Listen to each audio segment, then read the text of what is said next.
billahi minasyaitonir rajim. Bismillahirrahmanirrahim. Assalamualaikum warahmatullahi wabarakatuh.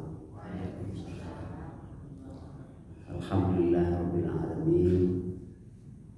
Wassalatu wassalamu ala asyrafil anbiya'i wal mursalin sayyidina Muhammadin wa ala alihi wa sahbihi ajmain. Allahumma anta rabbi la ilaha illa anta khalaqtani wa ana 'abduka wa ana ala ahdika wa wa'dika mastata'tu a'udzu bika min syarri ma sana'tu abu'u laka bi ni'matika 'alayya wa abu'u bi dhanbi faghfirli fa innahu la yaghfiru dzunuba illa anta. Alhamdulillah, Ibu dan Bapak yang saya muliakan, pagi ini kita sehat, kita tetap bersemangat, dan saya mohon maaf minggu lalu lupa lagi kasih tahu sama Bu Manti saya ke Bukit Tinggi, jadi tidak bisa sempat kasih tahu. Tapi beginilah ya, kalau dalam Al-Quran dikatakan wa'budullaha hatta ya'tiyal yaqin. Rupanya segala sesuatu yang sudah kita biasakan, tentu yang perbuatan baik, kalau tidak kita lakukan ada kerinduan, ada sesuatu yang kurang ya. Jadi apakah itu perbuatan baik, termasuk juga perbuatan yang tidak baik, kalau sudah biasa dilakukan kurang rasanya. Nah, pagi ini karena kita sudah rutin, sudah hampir setahun kita adakan majelis ilmu ini, waktu kita tidak laksanakan ada sesuatu yang kurang rasanya, ada kerinduan untuk itu. Jadi kerinduan itu ditanamkan. Kerinduan itu ditanamkan. Begitu juga dengan kerinduan kepada Allah. Kalau sudah kita biasakan menanamkan kerinduan, kapan kita menanamkan kerinduan kepada Allah, kepada perbuatan baik itu?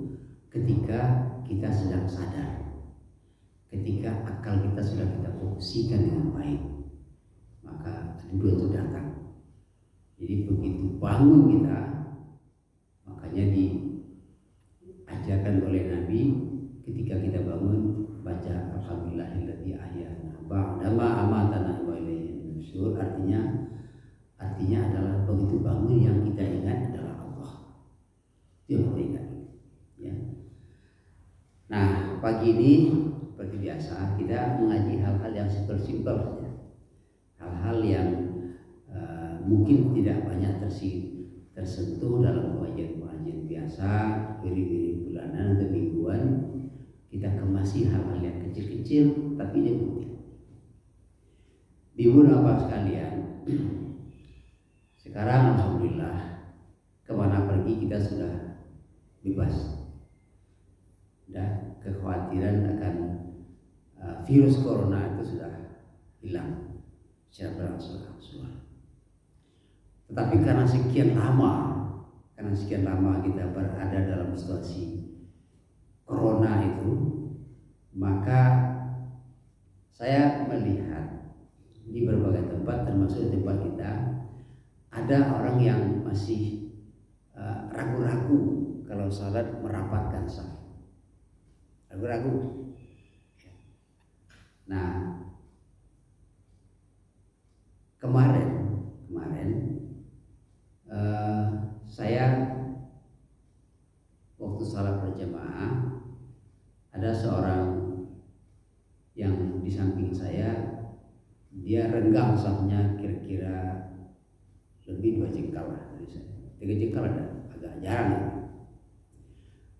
Nah, padahal kalau tidak ada hal-hal yang membahayakan, paling tidak membahayakan menurut orang yang tahu bahwa itu bahaya, seperti kemarin virus, maka kita disuruh merapatkan saf. ya, tahu, rapatkan, rapikan. Ada kaidah dalam kaidah fikih namanya, mengatakan begini, idza zalal ma'nya adal mamnu. Kalau yang melarang itu sudah hilang, maka yang dilarang itu kembali. Selama 2 tahun kita menurut orang ahli, yang ahli bidang itu, kita perlu menjaga jarak. Kalau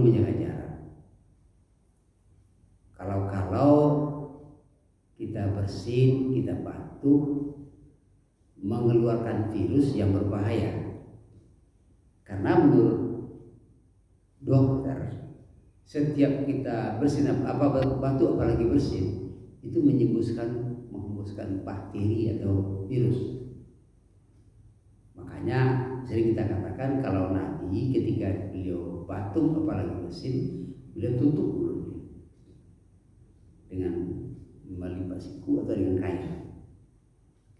Nah, ketika virus ada seperti kemarin, itu kita dianjurkan untuk menjaga jarak. Jarak, kenapa? Itu virus. Jadi itu namanya mani yang melarang kita untuk merapatkan saf. Sekarang yang melarang itu sudah hilang. Ya. Artinya kalau yang melarang itu sudah hilang, kita harus kembali lagi merapatkan saf. Kembali semula seperti yang dianjurkan oleh Jadi orang yang di samping saya itu, saya tarik. Bolehkah kita menarik orang yang jarak dari kita waktu salat supaya merapat? Boleh. Kita pegang aja kainnya, kita tarik. Ya. Saya merasa ini memang ada sunnahnya. Saya lakukan itu, tapi dia tidak mau. Dia berdiri aja kaku gitu. Ya udah, tidak masalah. Jadi ketika kita mengajak orang untuk perbuatan yang baik, apalagi dalam ibadah, kalau orang tidak mau jangan marah. Sabar saja. Tetapi dalam Al-Quran disebutkan wa ma yadzakkaru illa ulul albab. Hanya orang yang berakal sehat yang mau diingatkan. Nah, Bapak Ibu sekalian, hanya orang yang berakal sehat yang mau diingatkan. Jadi orang berakal sehat kalau diajak untuk melakukan perbuatan baik, dia terima dan tahu itu baik. Tapi ada orang tidak. Sama dengan orang dulu lah, orang sekarang nggak tahu ada juga ya, jangan-jangan tidak. Kalau kita dinasihati oleh orang yang lebih muda dari kita, ya, memuda, Pak, hati-hati jangan gitu. Wang belum kemangian lebih tua daripada wang leh, ya. Lebih dulu dimakan garam daripada wang. Itu kan yang ke depan. Perasaan ego. Itu akal nak main. Padahal yang diingatnya itu adalah dia mengajak kita supaya kita jangan salah. Dan apalagi yang mengajak itu orang yang mengetahui. Nah, ketika kita tidak mau diajak orang untuk berbuat baik, melakukan kebaikan, itu berarti kalau kita pahami ayat tadi, kita tidak menggunakan akal sehat kita. Kita hanya menggunakan emosi bahwa kita tidak perlu diingatkan. Memang caranya waktu kita mengingatkan perlu juga dengan etika yang baik. Ya, biasanya orang tidak mau kalau dia digurui. Jadi sekarang Bapak sekalian kita merapat. Sekarang banyak juga orang yang kurang menggunakan akal sehat. Misalnya begini. Kalau kita naik pesawat, kemana lah terbang, apalagi kalau jauh seperti jauh jadi insya Allah berangkat kita doakan kemarin tadi malam. Kalau pesawat kan rapat, dulunya rapat. Kalau ke Mekah sampai 9 jam. Nah, misalnya ke Jakarta, saya berapa kali tuh Jakarta, kita kan rapat dulu rapat, keluar dari pesawat sampai di terminal itu, Bapak Ibu jangan rapat supaya apa? Jangan rapat-rapat supaya jaga jarak antara satu dengan yang lain. Saya pikir itu apa nih mau dibuat lagi? Sedangkan sekian jam di pesawat tidak apa-apa. Sekarang di luar. Jadi orang yang mengumumkan itu tidak menggunakan akal sehat. Menggunakan akal sehat. Jadi agama itu adalah akal sehat. Agama itu akal sehat. Semua ajaran agama masuk dalam akal sehat. Maka kalau kita tidak diajak orang kepada agama, itu akal sehat kita tidak main, tidak berfungsi. Ketika itulah kita beristighfar kepada Allah. Mau orang mengajak kita, lalu kita marah. Ya, kita dinasihati oleh anak-anak atau oleh orang yang lebih muda dari kita. Seperti dulu, jadi kita dengar lebih dari dulu saya makan garam daripada kamu. Memang kita lebih dulu makan garam dari dia, tapi sedikit-sedikit. Orang yang sekolah itu memakan garamnya sekali makannya garam. Apa? Dia sekolah, dia belajar. Nah, akal sehat mengatakan oleh sebab itu apa kata Allah? Hanya orang yang berakal sehatlah yang mau diingatkan, yang mau diajak. Nah, akal sehat itu akan muncul, akan berfungsi kalau kita menundukkan hati kita, menundukkan hati menggunakan takabur kita kepada orang lain. Jadi suatu ketika saya bertanya kepada dosen saya, Pak, apa alat yang kita gunakan untuk menilai apakah sesuatu ini benar atau salah kalau kita tidak tahu tempat bertanya, tidak tahu dalilnya. Kalau hadis punya rawinya siapa, kalau Al-Quran itu di mana ayat berapa, kita nggak tahu. Apa kata beliau, kata dosen saya, gunakan akal sehat, akal salim, ya, gunakan akal sehat. Begitu juga supaya kita menilai hadis Nabi. Ada orang membaca hadis segala macam, tapi kita rasanya kok tidak masuk ya. Itu berarti hadisnya tidak sahih, ya. Hadis yang bisa diukur. Begitu juga kita menilai orang. Orang ini berbohong apa tidak? Itu tahu kita. Makanya itu apa? Ad-dinu wa aql. Agama itu adalah akal sehat. Ya. La dina liman la aqala. Tidak ada agama bagi orang yang tidak berakal. Contohnya orang gila, ada agama begitu. Anak-anak yang belum berfungsi akalnya ada agama. Orang tidak berakal tidak ditaklifi. Ditaklifi itu artinya diberi beban. Nah, itulah Bapak sekalian, kita selalu dituntut. Makanya dalam Al-Quran dikatakan afala, banyak ayat mengatakan afala ta'qilun, afala yatadabbarun, ya ulil albab dan sebagainya. Banyak sekali menggugah kita supaya akal kita itu dilatih. Jangan biarkan akal kita tidak berfungsi. Kalau lama kita tidak menggunakan akal berfungsi, lama-lama akal itu lumpuh. Ketika akal lumpuh, akal bisa lumpuh, nanti kita bisa dikhawatirkan terkena penyakit apa? Yang kata orang sekarang Alzheimer. Penyakit Alzheimer itu apa?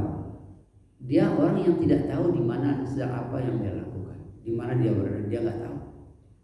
Itu Alzheimer.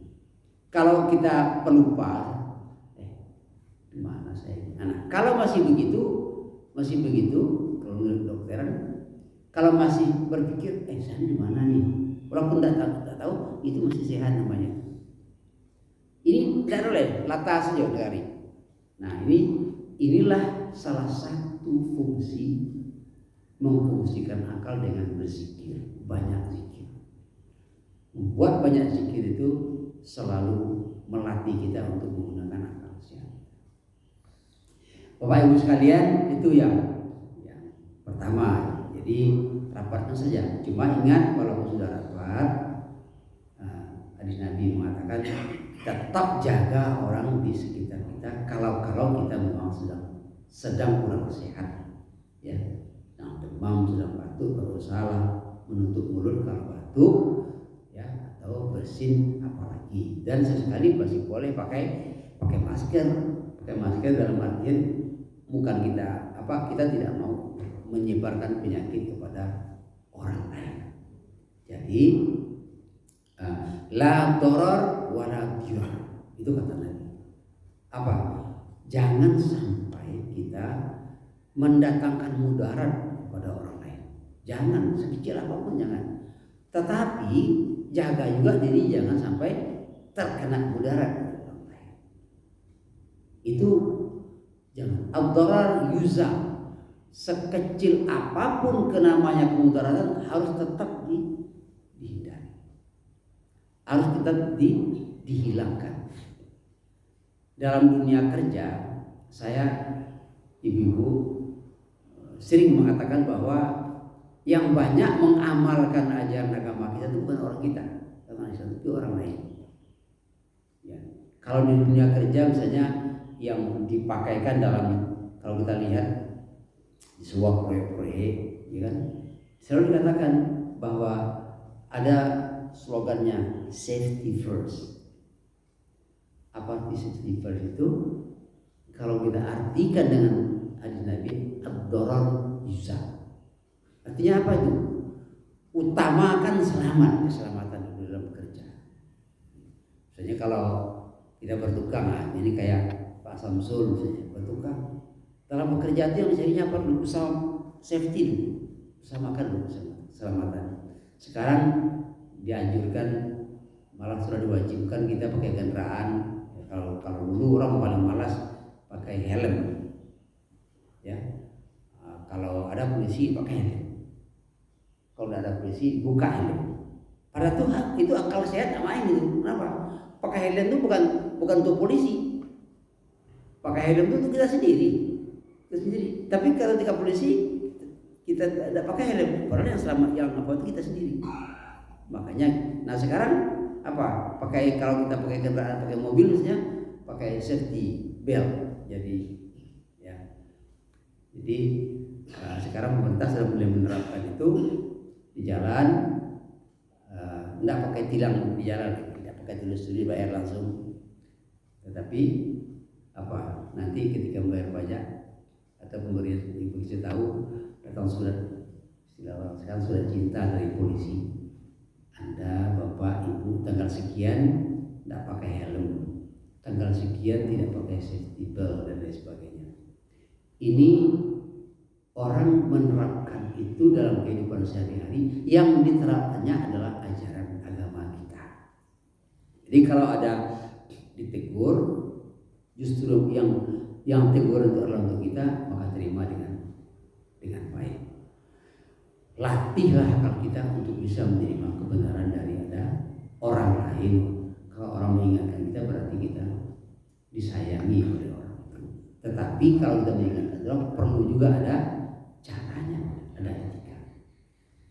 Masih ada sedikit. Kemudian yang berikut, masih banyak yang bertanya kepada saya. Itu mengenai azan. Jadi kalau di tempat kita ini berapa kali ada bertanya tentang azan. Boleh nggak ada anak azan? Bagaimana ketika azan? Segala macam. Ya. Jadi kalau kita pelajari hadis Nabi, apa sebenarnya syarat-syarat untuk azan, mengumandangkan azan? Yang pertama, apa perlunya azan itu? Jadi azan itu kalau lihat pada sejarahnya kan dulu bagaimana Nabi dengan para sahabat bagaimana cara berpikir, bagaimana cara azan. Ternyata Allah memberi hidayah pada dua orang sahabat. Salah satunya Umar bin Khattab, pemimpi lafaz azan itu. Nah, Nabi memilih orang yang azan itu adalah orang yang suaranya keras, panjang dan bagus. Itu dalam hadis riwayat Abu Daud dikatakan bahwa orang azan itu suaranya harus yang keras, full suara itu. Kenapa? Kalau azan itu dengan suara keras dan pertama kali dalam hadis dikatakan hendaklah orang yang azan itu meniatkan dalam hatinya dengan niat yang ikhlas mengajak orang untuk sholat. Nah, kemudian kalau niat itu ada ketika lafaz azan dikumandangkan, maka itu keluar dari hati kita mengajak orang. Maka keikhlasan orang yang azan itu menyentuh hati orang yang mendengar azan. Jadi azan itu pertama harus diucapkan dengan ikhlas. Yang kedua, dengan suara yang keras. Karena pada masa Nabi kan orang di padang pasir. Kata dalam riwayat itu dikatakan, walaupun seorang itu azan di padang pasir yang dia sendiri saja di situ nggak dengar orang, tapi dia tetap memandangkan azan. Karena azan itu didengar juga oleh mereka, apalagi oleh Allah Subhanahu Wa Taala. Suaranya harus keras, jangan suara yang bermalas-malas. Jadi azan harus dilakukan dengan keadaan sungguh-sungguh. Bagaimana sesungguhnya? Itu yang pertama. Yang kedua, orang azan itu pada umumnya ulama dari riwayat Abu Dawud juga mengatakan bahwa azan itu hendaklah dilaksanakan oleh orang yang sudah berwudu, yang suci. Yang berikutnya dalam hadis lain sebut azan itu, saya tengok beberapa kita yang azan ini, kalau Nabi mengatakan dalam hadis dan ini dari Bilal diajarkan oleh Nabi ketika azan itu tangan diangkat ke telinga. Bahkan dalam surah dikatakan jari kita itu dimasukkan ke dalam telinga. Untuk apa gunanya? Gunanya adalah supaya suara kita full dan kita pun khusyuk. Ya, ada beberapa kali yang azan saya tengok, ya, nah itu tidak boleh lagi. Ini hadisnya sahih. Sambil azan, sambil santai, sambil pegang-pegang ini, itu tidak boleh. Angkat azan itu di tangannya harus ke telinga keduanya. Kalau ketika mengucapkan ibu-ibu kalau ada anak-anak yang salah azan diingatkan karena ibu akan azan. Jadi anak-anak yang lagi azan ingatkan jangan dia main-main sedang azan. Karena memanggil orang itu harus sungguh-sungguh supaya apa? Supaya terketuk hati orang yang dipanggil. Ya, biasanya kalau kita bicara dengan hati, orang juga mendengar dengan hati. Jadi jangan bermalas-malas. Jadi usahakanlah kalau ada yang, makanya dilihat siapa suaranya lebih bagus, lebih keras, lebih panjang. Jangan ada orang yang suaranya putus-putus. Nah, jadi misalnya asyhadu anna Muhammad, itu tidak boleh. Itu terputus sehingga ayatnya bertambah, hurufnya bertambah. Tidak boleh. Harus ada satu nafas azan itu. Kalau tidak bisa seperti itu sebaiknya dengan azan. Kenapa? Karena itu akan menghilangkan kekhusyukan azan itu dan itu merusak arti daripada panggilan azan kita. Jadi jangan sembarangan seperti itu. Jadi makanya kalau tidak ada orang yang kita terpaksa azan, salah satu cara yang ditunjukkan dalam azan itu apa? Supaya panjang suara kita. Tarik dulu nafas. Tahan, lalu baru lepaskan. Itu akan panjang setelah itu, ya. Ingat. Tapi kalau ada yang lebih mudah silakan. Azan itu pahalanya besar. Apa pahalanya? Gara-gara kita yang bersuara, orang terpanggil beribadah. Jauh buat terdengar kemana-mana, apalagi sekarang, makanya pahalanya besar. Makanya banyak orang juga mau berkejaran untuk melaksanakan azan. Tapi ingat, jangan justru azan kita membuat orang tidak merasa enak. Saya punya kawan, dia dulu Kristen, dia Kristen. Katanya, Walidin, saya waktu saya Kristen, ini seperti yang heboh-heboh kemarin itu, tapi dia selama puluhan tahun lalu. Kalau dia azan masjid, saya tidak terganggu terus, saya lempar kabel listrik itu saya lempar sehingga korslet mati. Begitu jahatnya saya. Kenapa? Orang yang azan itu suaranya tidak enak-enak sama dengan suara itu katanya. Jadi suka-suka dia aja. Kalau kemudian ada azan yang kemudian bagus, lalu hati saya tersentuh. Itulah kemudian yang membuat dia masuk Islam. Saya pernah juga aja sampai jam berapa? Saya pernah ini juga pernah sampaikan dulu tahun berapa itu? Tahun 90-an akhir lah. Pernah saya katakan dulu kan. Ini pengaruh azan. Saya nginap di Tanjung Pinang di hotel Mesir Pinang, ada situ hotel di atas. Nah, suatu ketika saya ke sana, salat subuh, orang sudah azan, sudah mau kamar, saya datang ke masjid. Saya tengok ada seorang laki-laki berdiri di depan pintu masjid. Jadi kalau sandal kita berserakan di sana, ada seorang laki-laki berdiri menghadap ke dalam masjid. Kita bisa bahwa pikiran kita dipengaruhi oleh pengalaman. Ya, dulu banyak orang mengatakan kalau di masjid sepatu hilang segala macam. Sepatu saya baru itu, sepatu saya baru. Jadi ada orang berdiri, tidak masuk ke masjid, curiga saya. Iko hilang sepatu juga, itu baru gitu kan, curiga. Jadi ya udahlah, tawakal kepada Allah, kau insya lebih baik. Saya suruh masuk, dia tidak mau masuk, tidak mau dia. Suruh masuk, tidak mau juga dia. Kemudian 3 kali dia bilang, saya tidak bersih, kotor. Bahasa Indonesianya patah-patah. Ya mungkin aku kerja sesuatu ya halal kalah. Pokoknya saya salat. Selesai saya salat, saya keluar, dia masih berdiri di situ. Wah, kok ada orang nggak jelas sepatu gitu. Saya tanya, rupanya dia orang India, Singapura. Makanya dia bahasa Melayunya patah-patah. Saya tanya, kenapa Anda tidak mau masuk? Dia kata, itu saya lagi tidur di hotel, ada suara di sini, semua bulu saya berdiri, gitu.